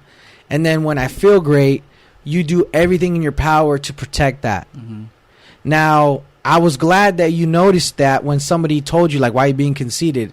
Like, when the fuck does a woman ever say that about a guy unless she's extremely insecure that, you know what I'm saying? Yeah, so I got commented, someone said I was conceited after just, like, bro, I've been quiet. No one's been seeing me and stuff like that for years. And now I'm like, like I said, just this last week, really feel good about myself. I've been hitting the gym consistently. My body's already changed, and I feel good. Yeah. Like, literally, like, I haven't felt this great in a long time. Yeah. I've really been feeling weak. Yeah. I feel depleted with energy. Yeah. And now I'm actually hungry. Before I wasn't hungry, but that was because I was starving myself, and I had this addiction to where, like, I wanted pain. But you need to understand, like, that's a side effect to being depressed. Yeah. When you're not hungry. Right. Like, when I I was severely depressed, like, I wasn't eating. Yeah, you know that's something you do to yourself. Exactly. I was just inflicting pain on myself. Right, and that's another thing too. Addiction. Yeah, right. So, and what I'm saying though is like, when you hit me up, I was like barely coming into a place where I could like manage my fucking self and my emotions and my fucking brain and shit. And it's like, that's why I had to cut it. Yeah. A long time ago when you hit me up and I had to cut you off because I'm like, dude, listen, you don't understand where I'm coming from right now. I actually did, and I respected it. Okay, I already knew after that happened, like, and just what you were saying to me, I was like, yo, like, that's why I didn't say anything to you. Right, I didn't even come back with any comeback. Like, I was just, or even anything. I was just like, I heard what you said, and I'm like, you know, he's right. Like, I am going through my own shit, and, you know, at the end of the day, I'm making my own decisions. So, like, I can't really have him, like, you know, be trying to get invested in what's going on if I'm not going to use it or anything like that. So I was like, okay, you know, maybe this will work again. Let me try to get back to this. Right. And then it just didn't, to where now I'm like, I'm back over here, and I reached out to you. I'm thankful that you were just even open, because honestly, I thought you would probably have a problem with it. I was like, oh man. What do you mean? Like, I don't know, because like you said, we left on just like, you know, he's on a bad, like, stuff like that. Yeah. And to the point where, like, man, I don't even know who wants to hear from me. I don't even know if like bro would be, you know, even cool with kicking with me, because he knows how I was and how I am, kind of. Yeah. You know, am, because literally that's how I am. Like, those, I still have those traits. Yeah. In me. But the challenge I'm going through now is obviously just understanding them, accepting them, and also diverting from them and just using different tools to get around them. Well, because the thing about me is, like, when I was coming up with you is like we were going through the same shit, and I was dealing with my issues the way you were, in unhealthy ways. Yeah. With drugs, with homies, with women, with partying, whatever the fuck it was, right? Now I'm in this place, and I can see where I came from, and I can see where you're coming from, right? Mm-hmm. And it's like, I know my patterns, so I was paying attention to yours. So for me, like, I know exactly what happens to you when you're, you know what I mean? It doesn't matter how great things are going for you. You're always going to feel some type of way. Yeah. So what my advice to you was to, like, maybe you should go see someone. Yeah. Because it you know what I mean? It goes further than just trying to have someone tell you about your life. I think a lot of it has to do more with the fact that there's just probably more issues going on than you understand either. And even for me, like, I was out here, like, my therapist was like, is there anything you want to talk about this week or anything going on? And I'm like, no, things are great. And then he's all like, okay, explain to me why you feel that things are great. I'll explain to him in the middle of it. I can't even finish because I'm about to fucking cry, because I haven't been able to live in that for a long time. And there's just very little things that made me understand, like, wow, I didn't realize how much of an impact these little things made on me. Yeah. You know what I'm saying? Yeah. Now, so do you feel like this week you feel different? This week you said you hit the gym 3 times a week. Last week you hit the gym once a week. Yeah. I Right. just hit it once. That was literally like my first time too. And you, like, after like years. barely and got months. yourself in there too, yeah? Yeah, barely got myself. I actually went with my brother. He brought me in. Yeah. So shout out to my brother Caleb. Yeah. Now this week there's just something different. There's a different hunger for life. Yeah, man. I actually went to the gym by myself 3 times. all the time, and right after work, 12-hour shift. Get off and go straight energy. there. You got energy now. Bro, Yeah. I have energy. But in the morning, I like mornings. I like getting up early mornings. Before I started not liking mornings, because obviously I was with my family, sleeping in, all that stuff, and I wasn't working out. I was doing all that stuff. So like I was losing energy. Right. But waking up early, I'm eating consistently from like 6 a.m. to like 1, 2, 3 p.m. And then I'll eat the rest of the day. Now I'm actually feeling full. Yeah. You know, actually Now, what's that regimen that I gave you? praying and being mindful and those basically those two. What's interesting about those things, bro, is like those things, like, they seem very, like, small. Yeah, You know what I mean? And that's why I was telling you I had a problem with that, because like I believe in gods, but to a certain extent I also have a relationship with the devil though, and that's like that's like my that's just like my depression and dark spot part about me. Like I kind of like that dark feeling. I kind of like that sadness and stuff. Like it was an addiction, you know, like literally, bro, it was an addiction. And like I have interest into like documentaries on like dark shit, bro, like documentaries on like crazy shit, spiritual shit. Like I'm into it for some reason. I'm into it. But with all the depression and sadness, the stuff that I go through, like I it's an addiction almost. Like I almost kind of like it to an extent. But you know, that's kind of what destroys me. I'm almost self-destructive. But what I'm trying to do now is just stray away from that, because I wasn't into that in the very beginning. You know what I mean? Like I had that part, but like it was just so deep, and I wasn't really exploiting it. Now it's just like I made all these impulsive decisions, and it was just exploding itself on me. You know? Even to the point where like I seen it coming, and I was like, oh, it's not gonna come. Like I could avoid it, but it ended up coming, you know? I was gonna say, like, there's a saying, like, if you don't consume your energy with good things, it'll just get consumed with the bad things. Exactly. And like I was kind of into, like, you have to deliberately consume yourself with good habits, right? And it's just because like I'm just as destructive as well. Like I have to have a routine. My problem with the whole praying and stuff like that is the second part of the regimen that you gave me. I wasn't being mindful, so that's why I had a difficulty understanding or even trying to pray, or even thinking I should pray, or thinking it would work, because I wasn't being mindful. I wasn't being mindful of the things that happen for me, everything that happens for me. You know what I mean? I go down and I still come up. Something will come to me, and it's like, why does that? You know, it's like a God thing.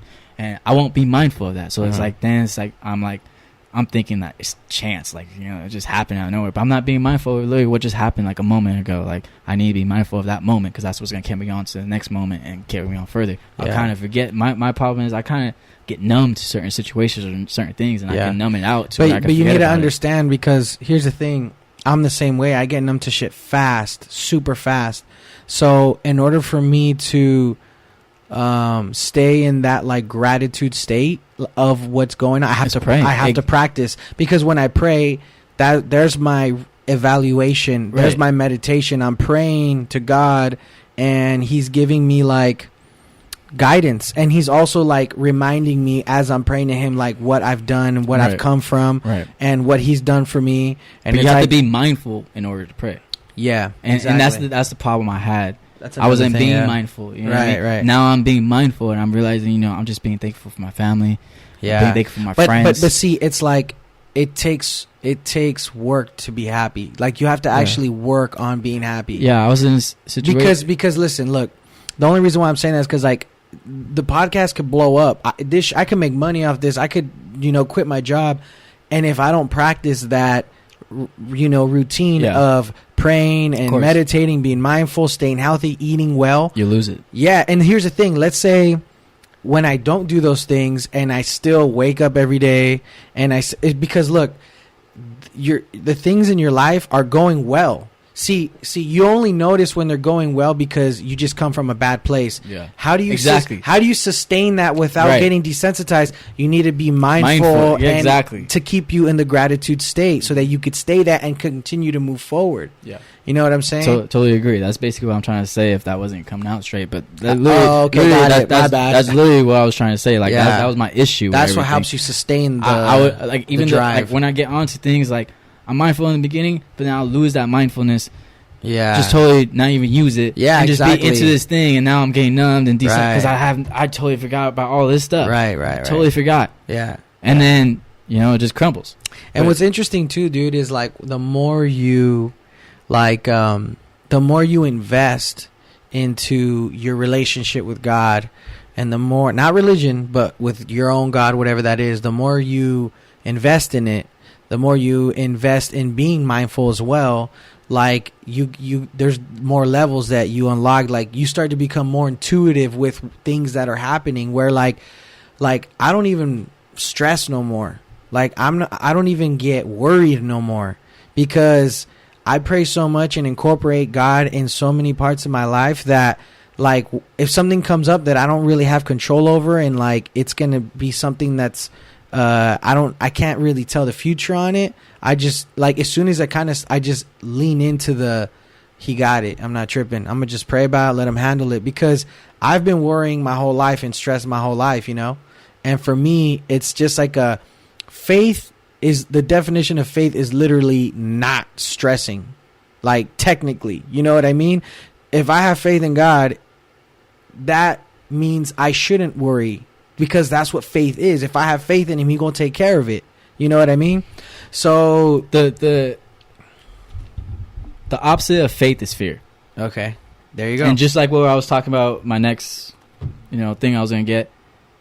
And that's really why. Because I had a lot of fear, and we were talking about the next thing you were going to get. I was talking about the next session. I'm going to see. Okay. Fear and faith. Yeah. And the reason why I'm getting that is because I'm learning about faith now, but I know about fear. Yeah. And for sure. Just like with therapy, it's just a fear of myself, a fear of confronting. You're saying that's why you don't want to go to therapy. Not only that, you know, I was a closed person to people. Now I got opened up to somebody I just don't even know. Yeah, I have I have problems with that. You know, with me and you, obviously we're dude. I like, even though we've been disconnected for so long, it's still on that same level to where, like, I feel like I could open up to you about anything. I could literally just speakball to you, and I wouldn't even care. Like, I'll just get some response, and I'll be like, okay, cool. Like, you know, I'm not crazy, or I am crazy. Yeah. You know, but now I gotta do that to someone who I don't even know, and that's a challenge for me. That's a huge challenge for me. But I'm really trying to change that. I'm really trying to be spontaneous now and not impulsive. Got it. Yeah. You know, that's literally my challenge now for myself. And that, like. But check in with yourself on those decisions, on that mindful shit. And that's what being mindful and praying is doing for me. And I've been doing that for the past week. Yeah. You know, with the whole, just You know, I've been gymming after work. I got a job now. You got 12-hour shifts. I got energy. I'm eating again. I feel good. Like, yeah. Bro, I got a haircut. You know what I mean? I haven't got a haircut in a long time. I haven't felt good about myself. I haven't cared about myself. Yeah. I literally stopped caring about myself. I was like, who do I got to impress? Mm-hmm. I got my family, little family. I'm good. Yeah. I got to impress. But honestly, bro, relationships need that. You definitely need that relationship. You always got to keep it fresh. You always got to stay up to par. You know what I mean? Like, if you're with somebody, a significant other, it's got to stay up to par. But at the same time, you got to insert God in there too, you know? Well, yeah, of course. But when I'm talking about relationships, like, I just got content and just to the point where, like, I stopped caring about myself. Yeah. Okay. You know what I mean? I stopped caring about myself. I get it.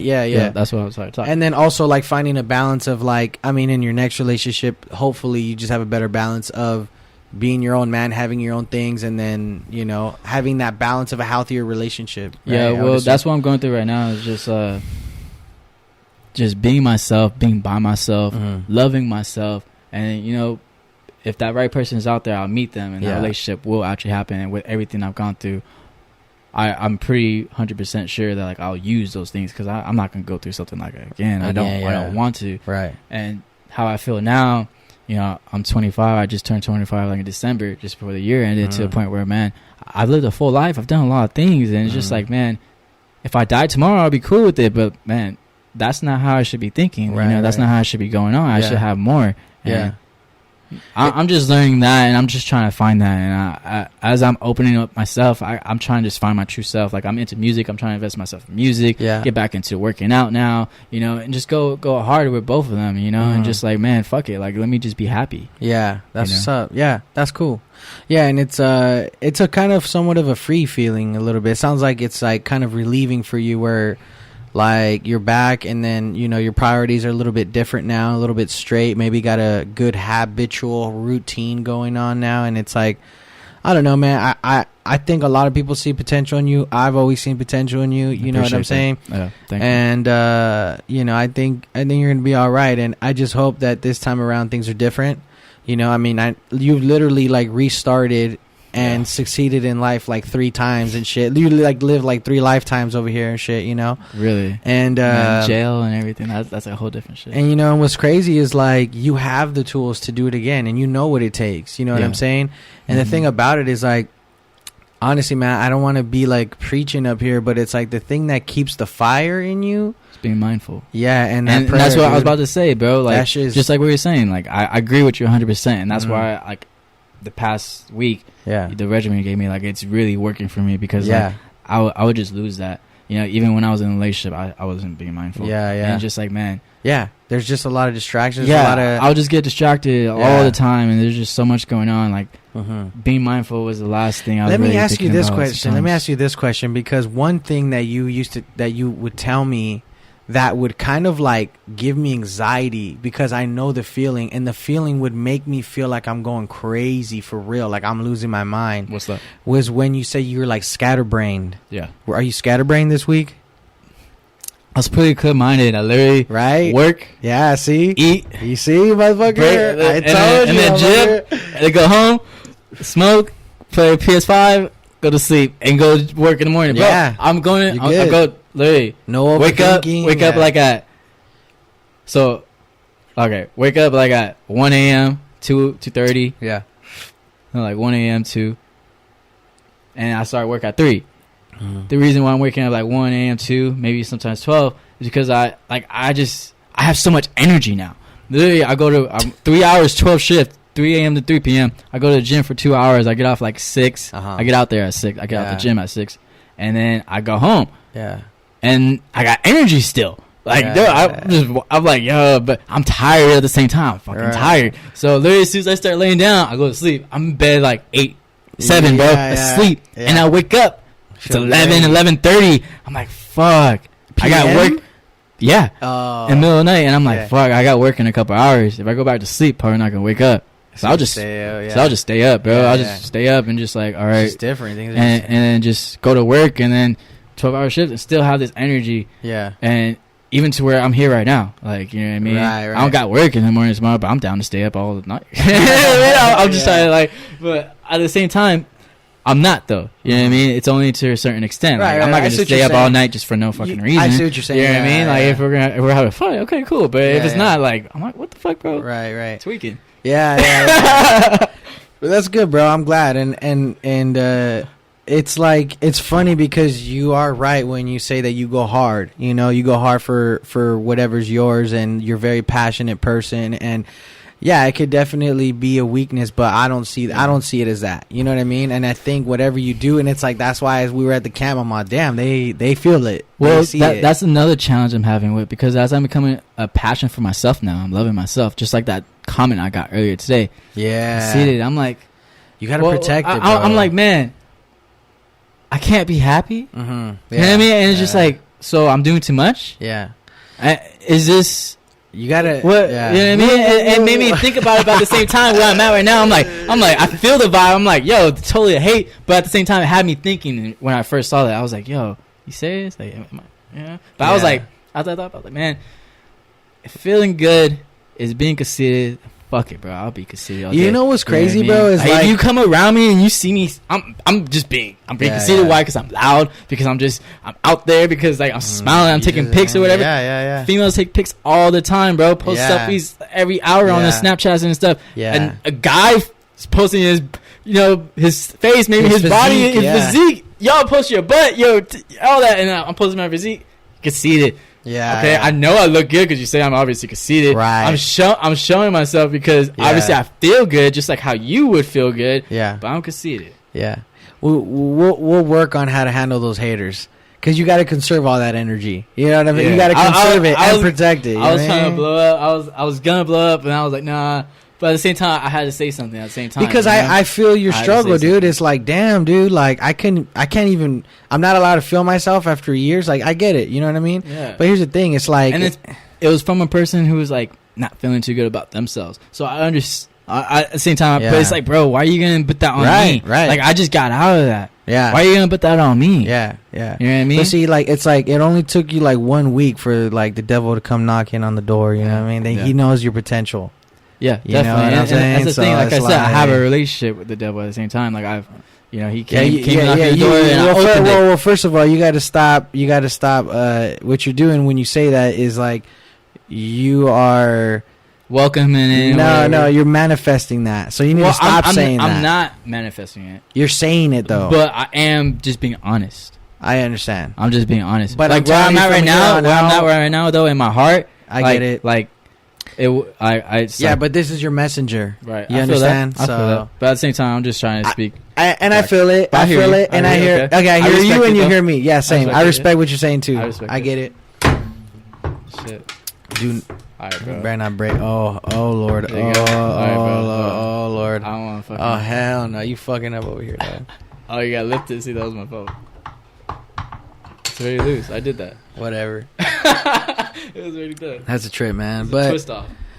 And I'm glad, man. I'm glad to see that you're doing better and things are going better. And the thing is like, like I said, a lot of people believe in you. And like I even told you, like, we haven't talked in a couple months. I'd say maybe like a year. Yeah. Because the last time you hit me up and I told you like, yo, I can't do this. That was like a year, right? Like a year. And then I hit you up. Maybe plus a little bit. What's that? A year plus a little bit. Like a couple months. Yeah. And we FaceTimed each other maybe a week ago. Yeah.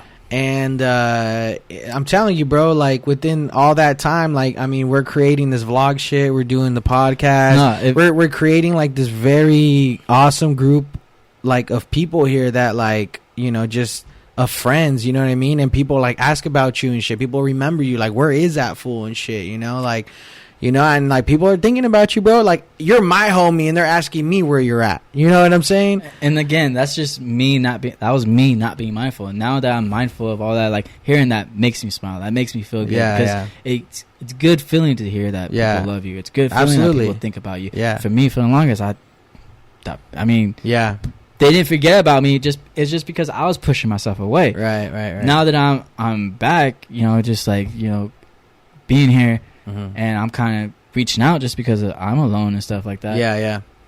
The open arms and stuff I'm feeling, it's just a great feeling, and it's a really good feeling. I can't even explain it. That's awesome, dude. And I'm glad that you're there now, and like it's like I want to be healthy with all my homies. I just want everyone to just be on some shit, on some good shit, you know. And like, and here's the thing, dude. Here's one good plus about all of us right now. I don't want to name drop. Everybody already knows Evo got out of like an 8-year sentence of a relationship. Another homie that brought you here last weekend just got out of the same 7-year sentence. So you got a lot of dudes going through the same shit as you, bro. So, and like they're having trouble dealing with it just as much as you are, and they're going the healthy way, right? And they're leaning. It's possible, yeah. And they're leaning on their homies. Yeah, they're leaning in prayer. They're leaning on their homies, and like it's possible. Yeah. You know what I'm saying? So it's like it's possible, and you can learn from them. You guys could chop it up, and my relationship has grown a little bit more with the guy who brought you last weekend because maybe of that, but also just like he sees the podcast, he's like, fuck, dude, I'm learning shit from you, you know? And like, yeah. I mean, that's how I always felt with you though. Like whenever we were linking up back in the day, bro. Yeah. Even though like there were certain situations, I guess I wouldn't use your knowledge. Mm-hmm. Like I told you recently, I wish I used your knowledge because I'd probably be in a bit different situation. Yeah, but, bro, like literally, I always felt like whenever we would just link, and we would just kick it. And we weren't even doing too much, bro. We would gym and then we'd just kick it. Yeah. Like nothing extreme, bro. Yeah, like we weren't into going out. Like we did that like, maybe once or twice, That's funny, bro. We did that like once or twice, like a couple of times. It was a good time, but like we weren't even into those were some crazy times. We had some crazy times. Oh, bro, the vet. Oh, that's serious. Yeah, we had a lot of shit going on. But we were just some yoked ass motherfuckers, though. Bro, that's why I fucked with you so hard because it was just like, bro's on some next level shit to where it's like, he fucks with me. I know that like I'm somewhere, you know. I gotta keep it going. And like so that's why I would like pick your brain a little bit and try to definitely feed off your energy. Yeah, but I was also trying to send you energy and just pick off your brain a lot of times too. Ask you questions. But it's just like certain situations. I guess again, me going through that situation where my father wasn't there when high school and I needed a father figure, and I just. And me being so introverted and so closed-minded, so into myself, it's just challenge sometimes for me just to take that or, you know, use information. You know what I mean? Yeah, and then also invest into that. Like, yo, okay, you know what I mean? It was somewhat a challenge. Like I thought man. I know, right. Obviously, it's, you know, problems. I don't. Right. I'm not perfect, and I definitely don't know all the answers. Yeah, definitely. I mean, and I'm just saying, and also too, I just think like you know, we all find our gratitude in, you know, for you now, it might even just be like the things that I said before, even like just new shit that I know now, only because of the hardships that you went through, and it's like we all had to go through our shit to be grateful for some shit. You know what I'm saying? So. Definitely. But yeah, dude, I appreciate it, man. We got like an hour and 30 over here. Really? That quick, huh? Feels quick, huh? Sick. But yeah, dude. I mean, and honestly, it's like I think I'll have you on here a lot more too, you know. And I know you're still trying to get on your feet and shit, but you know, I wanted this one to go on as something as far as like people to kind of just get to know you and just hear about your story and like how also maybe just for people to just relate to it, you know what I mean? And if anybody has any questions or doubts about themselves about getting into something that they want to get into as far as training or whatever other passion, they could hit you up. You know what I'm saying? And for me, it's like, that's kind of like something that I also want to do too. Like you could be as regular as you are, as long as you got a passion. Yeah. You know, definitely. like, dude, I don't know if you've seen the episodes with like me, Abe, and Feener. Those are trippy, bro. Cause like these fools are chasing the dream, bro. You know what I mean? And like, it's like, whatever you're doing, you know what I mean? Yeah, it's definitely. like everybody, like, you know, Abe's on the tats and then Feener on the freaking... That was cool, bro, like how he got into that, because like I had no idea he was into that, and then like Abe, and he actually did this neck one, and he told me did this one. That right one here. was clean as fuck. This one right here, Oh shit, that one crazy. No, right bro, there. That one he's crazy. nuts. I'm fucking with him heavy. He's about to do the next sessions. He's doing all my sessions. Shout out to Abe. Shout out Abe. I'll put his @ right here. Hamstees, yeah. Hell yeah. And it's crazy, bro, and it's like, and it's even like, you know, motivates other people to do some shit too. Bro, like, yeah, when I was getting tapped about him, it definitely reminded me about all the training stuff I was doing. I was like, dude, I wish I was a fucking tattoo artist. That's basically what I was like, dude, I'm pretty sure he felt that some similar way when, you know, I was a trainer. Yeah, he was like, oh, I kind of wish I was a trainer. Maybe that wasn't his dream, whatever. Yeah, but literally, when I was sitting there and he was tapping me up, bro, and like just knowing him, now he's in this dope ass shop. It's fucking clean, bro. Badass. Fucking clean. And I'm just like getting tattooed by it. I'm like, dog, what the fuck? Can I be a tattoo artist, bro? I fucking wish. It's funny, bro, because like I had always thought about like I wanted to do that because I could draw and shit. Bro. So I was like, damn, I should do that. But it's Bro. like this thing came up, so I don't want to. Bro, you could do multiple things if you set your mind to. Yes, it will start off slow, but now you got this going, so now you're just free time here and there, you know, draw. Yeah, and maybe then you're bam, right. Maybe you're hey, right. you want to get tatted? Okay, and now you're vlogging the tats. Now you're just on That's some what I was different shit. thinking. And That's what I was know, thinking. bro. I practice on my homies on the vlogs, and then I just Oh, become yeah. famous off vlogging, a tattoo vlogger. And Oh shit, yeah, you know? basically, bro. I don't know. Anything Hey, can pop hey, nowadays. hey, we just planted the seed. It might start happening. You know what I mean? Hey, It I'm might start gonna be right happening. behind you. I'm learning too. I'm trying to. You stick to training, motherfucker. Oh, nah, yeah, you know listen what? to Hey, that. you know what? We don't limit people out here. That's what's up. That's what's up. There You you, know go. what I'm saying? There you go. So, that's a trip, man. Cheers to that shit, man. Cheers to all the homies. Cheers to you, bro. Yeah, cheers cheers, to everybody. brighter futures out here. You know what I mean? Definitely. But thanks for coming on, bro. Hey, we're gonna have you on for more shit. You know, we always have like kickbacks here and like little podcast parties. It's fucking dope. And you know, probably just have some more people on. Hey, I know Evo been asking for your ass. Where the fuck's this fool at? I can hear his voice saying that. Yo, too. low key. So I posted the picture of me and Jimmy on Instagram. I already know he's gonna be talking shit on the comments. Yeah, like oh hell, He showed up out there. Yeah, Shout out to Evo, bro. I miss you, dog. And thank you for having me, Rob. Like, it's dope to be here. I definitely felt natural just here, just talking to you. This is just what we do. We've been doing this, like, bro. And it's crazy that you're doing this now because, like, it's just like, bro, this was hella knowledge and this was hella fucking, bro. I thought I had a dope life just because I would go to the gym, do all my shit, and I would hang out, and we would just have these conversations and just different level shit to where it was like, bro, like I said, we weren't even doing too much. We were just kicking it and just like manifesting both ways, like, you know, where we was into my working out stuff, you was kind of, you know, vlogging me here and there, shooting some videos, so it was just bro, like I felt like that was just dope, and I felt like we should have recorded that too, right, you know what I mean? Right, but I mean, it's dope to see you here doing this, and I'm glad you're doing this. Thank I know you, bro. you Thank you, bro. You got a lot of people could learn from you. You know yeah, what I man, mean? appreciate that, man. Thanks. Yeah, and and that's the only thing I can really ask for is like hopefully someone could learn from this shit. You know what I mean? And like I don't know where this is gonna go. Only God knows. But I mean, from here on out, you know, from the feedback I get, I really appreciate everybody giving me the feedback. But like I definitely said, promise you that people have been learning from you, because just like with my working out stuff and my fitness, when I think about it, I'm like, I hope somebody learns something from me. Bro, I fucking touched so many people's lives. Like I impacted so many people, and I don't, when it was happening, I wasn't being mindful. Now that I'm being mindful now and I think about it all, I'm like, damn, man, like I really should probably, like I was so close-minded, like I tell you, bro. Even though I was like, when my shift would start, class is rolling, I'm live, a different person. Yeah. But once that ends, this class is over. Like, all right, I'm gonna go over here real quick and like just in the back, and I'm wait to the next one. Yeah. Like, don't even try to talk to me, kind of right now. You know what I mean? But when I really should have been communicating with these people and just like hearing maybe their stories and stuff like that. Like certain people that I kind of was communicating with, but it's like I gotta communicate with everybody. Yeah, and that's what I realized. I heard the more friends you have, the longer life you live. That's true too. Yeah, and I for the longest I was like, what the fuck?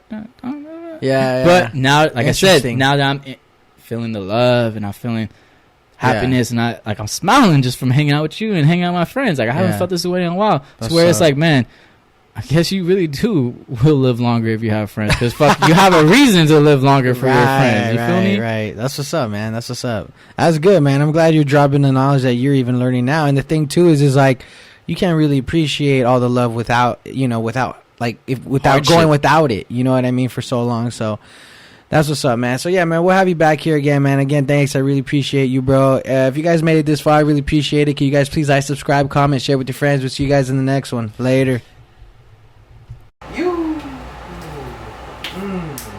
Dope, bro. What the hell? Yeah, that shit was fire, bro. I had to pee for the longest. I didn't want to break though.